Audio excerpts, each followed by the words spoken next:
Hello friends, welcome to all of you.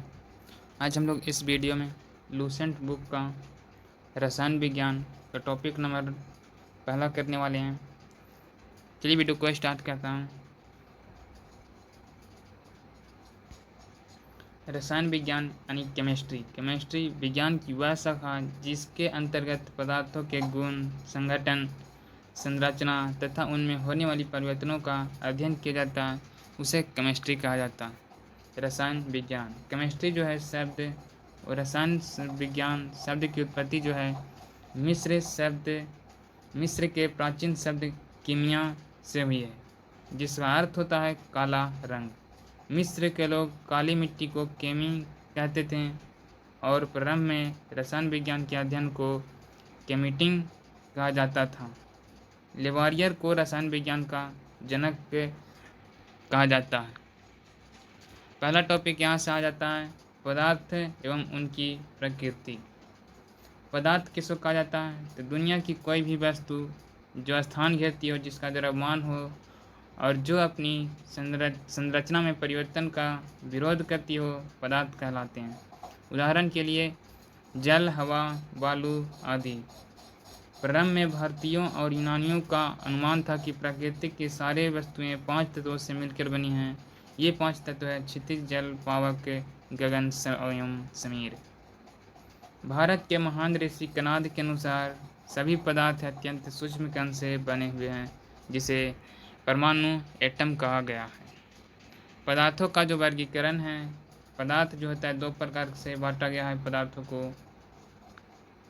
एक भौतिक वर्गीकरण, पहला है भौतिक वर्गीकरण और दूसरा जो है रासायनिक वर्गीकरण के अंतर्गत। भौतिक वर्गीकरण को भी 3 भागों में बांटा गया है, ठोस, द्रव, गैस। और यहाँ पर रासायनिक वर्गीकरण को 2 भागों में बांटा गया है, शुद्ध पदार्थ और मिश्रण। शुद्ध पदार्थ को जो है 2 भागों में बांटा गया है, तत्व और यौगिक। तत्व को भी 2 भागों में बांटा गया है, धात्विक और अधात्विक तत्व।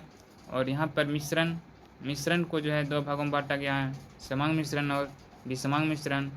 और जो यौगिक को यहाँ पे 2 भागों में बांटा गया है, कार्बनिक यौगिक और अकार्बनिक यौगिक। यहाँ पर है अगला पॉइंट, ठोस किसको कहा जाता है? तो पदार्थ की वह भौतिक अवस्था जिसका आकार एवं आयतन दोनों निश्चित हो, ठोस कहलाता है। जैसे लोहे की छड़, लकड़ी की कुर्सी, बर्फ का टुकड़ा। लिक्विड यानी कि द्रव पदार्थ की वह अवस्था जिसका आकार अनिश्चित एवं आयतन निश्चित हो, द्रव कहलाता है। जैसे अल्कोहल, पानी, तारपीन का तेल, मीठी तेल आदि। गैस किसको कहा जाता है? पदार्थ की वह भौतिक अवस्था जिसका आकार एवं आयतन जो है दोनों अनिश्चित हो, उसे गैस से कहा जाता है। जैसे में हवा, ऑक्सीजन इत्यादि।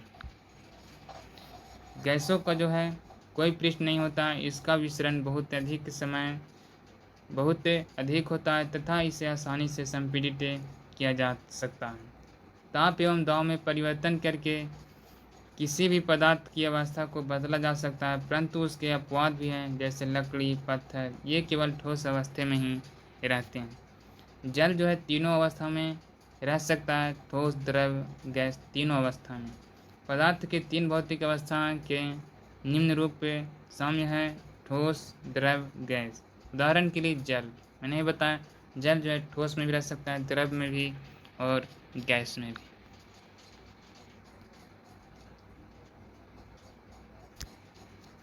कुछ पदार्थ गर्म करने पर सीधे ठोस रूप से गैस बन जाते हैं, इसे ऊर्ध्वपातन कहा जाता है। जैसे में आयोडीन, कपूर इत्यादि। पदार्थ की चौथी अवस्था जो होती है प्लाज्मा और 5वीं अवस्था बोस आइंस्टाइन कंडेंसेट होता है। नेक्स्ट है तत्व, एलिमेंट तत्व वह सूक्ष्म पदार्थ है जिसे किसी भी ज्ञात भौतिक एवं रासायनिक विधियों से न तो 2 या 2 से अधिक पदार्थों में विभाजित किया जा सकता है और न ही अन्य सरल पदार्थ के योग से बनाया जा सकता है, जैसे सोना, चांदी, ऑक्सीजन इत्यादि। यहाँ पर दिया गया है पृथ्वी पर जो है पाए जाने वाले प्रमुख तत्व एवं उनका प्रतिशत। पृथ्वी पर जो पाए जाने वाले हैं उनके प्रतिशत दिया गया है, यहाँ पर है। ऑक्सीजन जो है 46.60% पाया जाता है, सिलिकॉन 27.72, एल्युमिनियम 8.13, लोहा जो है 5% और कैल्शियम 3.6%, सोडियम 2.83%, पोटेशियम 2.59%, मैग्नीशियम जो है 2.09%, टिटेनियम 0.4% और हाइड्रोजन जो है 0.4%। कुल मिलाकर जो है 99.14% पाया जाता है। नेक्स्ट है यौगिक कंपाउंड, वह सूक्ष्म पदार्थ जो रासायनिक रूप से दो या दो से अधिक तत्वों के एक निश्चित अनुपात में मिलने से रासायनिक संयोग से बने हैं, यौगिक कहलाते हैं। यौगिक के गुण उनके अवयवी तत्वों के गुण से भिन्न होता है, जैसे में जल ऑक्सीजन एवं हाइड्रोजन से मिलकर बनता है। इसमें ऑक्सीजन जलने में सहायक होता है और हाइड्रोजन खुद जलता है, लेकिन इन दोनों का यौगिक के जल आग को बुझा देता है। नेक्स्ट है मिक्सचर यानी मिश्रण, वह पदार्थ जो दो या दो से अधिक तत्वों या यौगिकों के किसी भी अनुपात में मिलने से प्राप्त होता है, मिश्रण कहलाता है। इसे सरल यांत्रिक विधि द्वारा पुनः प्रारंभिक अवस्था में प्राप्त किया जा सकता है, जैसे में हवा।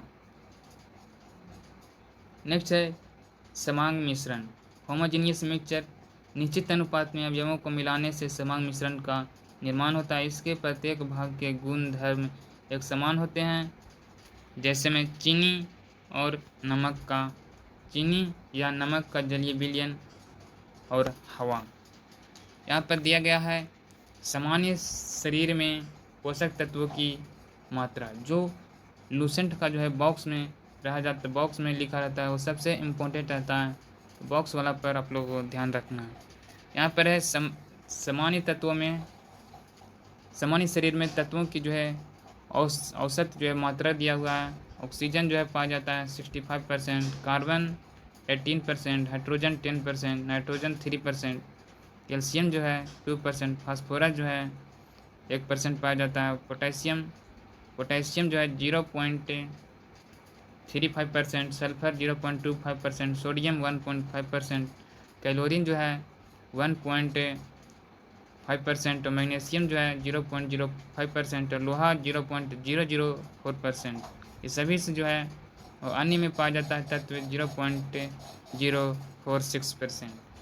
नेक्स्ट है विषमांग मिश्रण, हेटेरोजेनियस मिक्सचर, अनिश्चित अनुपात में अवयवों को मिलाने से विषमांग मिश्रण का निर्माण होता है। इसके प्रत्येक भाग के गुण एवं उसके संगठन भिन्न भिन्न होते हैं, जैसे में बारूद, कुहासा आदि। जब किसी मिश्रण में पानी मिलाने पर इसकी बाहरी घटक अवक्षेपित हो जाता है तो इस प्रक्रिया को कहा जाता है अपसादन। तो क्या कहा जाता है, इस प्रक्रिया को जो है अपसादन कहा जाता है। मिश्रण को अलग करने की कुछ प्रमुख विधियाँ। पहला विधि है रवाकरण विधि। इस विधि के द्वारा अकार्बनिक ठोस पदार्थों को अलग किया जाता है। इस विधि में अशुद्ध ठोस मिश्रण को उचित विलायक यानी कि सोलवेंट के साथ मिलाकर गर्म किया जाता है तथा गर्म अवस्था में ही कीप द्वारा छान लिया जाता है। छानने के बाद विलयन को कम ताप पर धीरे धीरे ठंडा किया जाता है। ठंडा होने पर शुद्ध पदार्थ क्रिस्टल के रूप में विलयन से पृथक हो जाते हैं, जैसे में शर्करा और नमक के मिश्रण को इथाइल अल्कोहल में 348 केल्विन ताप पर गर्म किया कर इस विधि द्वारा अलग किया जाता है। अगला विधि है आसवन विधि। जब दो द्रवों के क्वथनांकों में अंतर अधिक हो तो इसके मिश्रण को अपसादन विधि से पृथक करते हैं, अर्थात यह द्रवों के मिश्रण को अलग करने की विधि है। इसका प्रथम भाग वाष्पीकरण एवं दूसरा भाग संघनन कहलाता है। अगला विधि है ऊर्ध्वपातन। इस विधि द्वारा दो ऐसे ठोस के मिश्रण को अलग करते हैं जिसमें एक ठोस ऊर्ध्वपातित हो और दूसरा नहीं, यानी कि इस विधि से Kapoor, naphthalene, ammonium chloride, anthracene आदि को अलग करते हैं। अगला विधि है आंशिक आसवन। इस विधि से वैसे मिश्रित द्रवों को अलग करते हैं जिसके क्वथनांकों में बहुत कम अंतर होता है, बहुत कम अंतर होता है खनिज तेल या कच्चे तेल से शुद्ध डीजल, पेट्रोल, मिट्टी तेल, कोलतार आदि इस विधि द्वारा अलग किया जाता है। अगला है वर्ण लेखन। वर्ण लेखन यह विधि इस तथ्य पर आधारित है कि किसी मिश्रण के विभिन्न घटकों की अवशोषण क्षमता भिन्न भिन्न होती है तथा वे किसी अवशोषक पदार्थ के में विभिन्न दूरियों पर अवशोषित होते हैं, इस प्रकार से पृथक कर लिए जाते हैं। नेक्स्ट है भाप आसवन विधि। भाप आसवन विधि, इस विधि से कार्बनिक के मिश्रण को शुद्ध किया जाता है जो जल में अघुलनशील होता है परंतु भाप के साथ वाष्पशील हो जाता है। इस विधि द्वारा विशेष रूप से उन पदार्थों को वर्गीकृत किया जाता है जो अपने क्वथनांकों पर अपघटित हो जाते हैं, जैसे में acetone, methyl alcohol etc। Next है पदार्थ की अवस्था परिवर्तन। पदार्थ की जो अवस्था कैसे चेंज होता है, चेंज इन स्टेट। तो पहला है द्रव्यनांक। द्रव्यनांक जिसको कहा जाता है मेल्टिंग पॉइंट। गर्म करने पर जब ठोस पदार्थ द्रव्य अवस्था में परिवर्तित हो जाती है तो उसमें से अधिकांश में यह परिवर्तन एक विशेष दाब तथा एक नियत ताप पर होता है। यह नियत ताप वस्तु का द्रव्यनांक कहलाता है। जब तक पदार्थ गलता या ठोस के आखिरी कण तक रहता है तब तक ताप स्थिर रहता है यदि विशेष दाब नियत रहे। नेक्स्ट है हिमांक, फ्रीजिंग पॉइंट। किसी विशेष दाब पर वह नियत ताप जिस पर कोई द्रव्य जमता है उसे हिमांक कहा जाता है। सामान्यतः द्रव्य पदार्थ का द्रव्यनांक एवं हिमांक का मान बराबर होता है। जैसे में बर्फ का द्रव्यनांक एवं हिमांक जो होता है 0 डिग्री सेल्सियस होता है। अशुद्धियों की उपस्थिति में पदार्थ का हिमांक एवं द्रव्यनांक दोनों कम होता है। नेक्स्ट है द्रव्यनांक पर दाब का प्रभाव। द्रव्यनांक पर जो है दाब पर क्या प्रभाव पड़ेगा, तो पहला है उन पदार्थों के द्रव्यनांक दाब बढ़ने से बढ़ जाते हैं जिनका आयतन गलने पर बढ़ जाता है, जैसे में मोमबत्ती, तांबा आदि। दूसरा है उन पदार्थों के द्रव्यनांक बढ़ाने से घट जाता है जिनका आयतन गलने पर घट जाता है, जैसे बर्फ, ढलवा, लोहा इत्यादि। गलने या जमने पर आयतन में परिवर्तन। क्रिस्टलीय पदार्थ में से अधिकांश पदार्थ गलने पर आयतन में बढ़ जाते हैं। ऐसी दशा में ठोस अपने ही गले हुए द्रव में डूब जाते हैं। नेक्स्ट है ढला हुआ लोहा। बर्फ, एंटीमनी, बिस्मथ, पीतल आदि गलने पर आयतन में सिकुड़ते हैं, अतः इस प्रकार के ठोस अपने ही गले में द्रव में पलवन करते रहते हैं। इसी विशेष गुण के कारण बर्फ का टुकड़ा गले हुए पानी में पलवन करता है।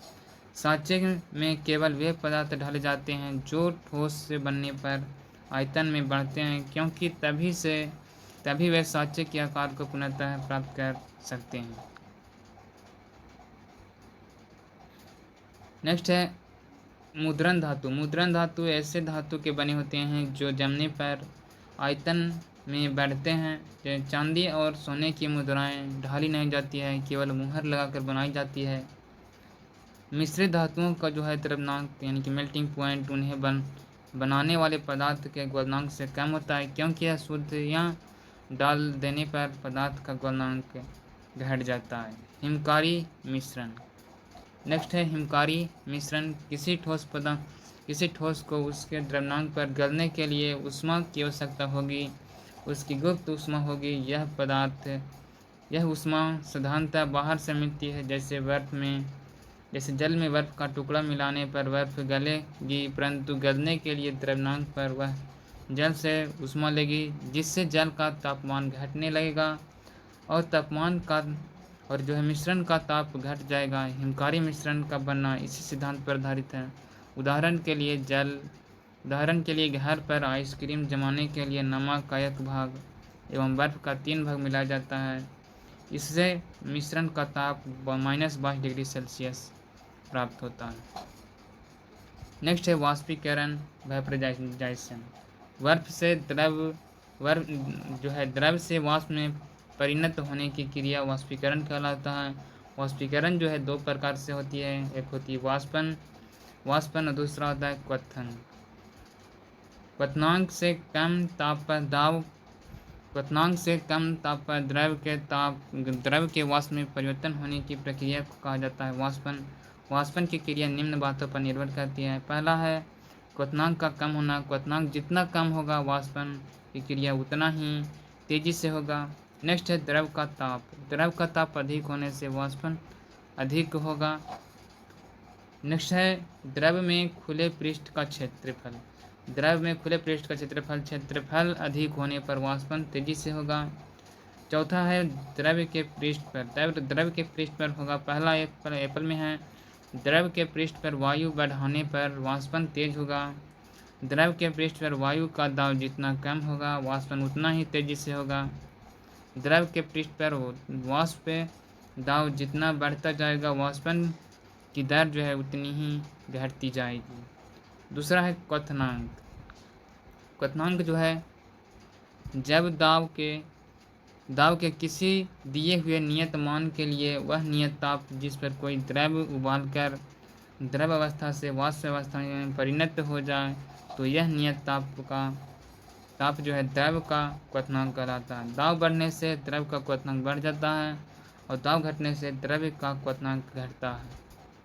घुलनशील अशुद्धियों मिलाने पर द्रव का क्वथनांक बढ़ जाता है।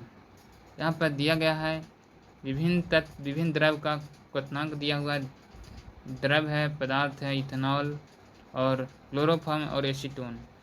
जल का जो है क्वथनांक होता है 100 डिग्री सेल्सियस। इथेनॉल का होता है 78.3 डिग्री सेल्सियस से और क्लोरोफॉर्म का जो होता है क्वथनांक 62 डिग्री सेल्सियस और एसीटोन का जो होता है वो 46 डिग्री सेल्सियस। तो मैंने इस वीडियो में टॉपिक 1 कंप्लीट किया हूँ। अगले वीडियो में इसके साथ आएंगे परमाणु संरचना।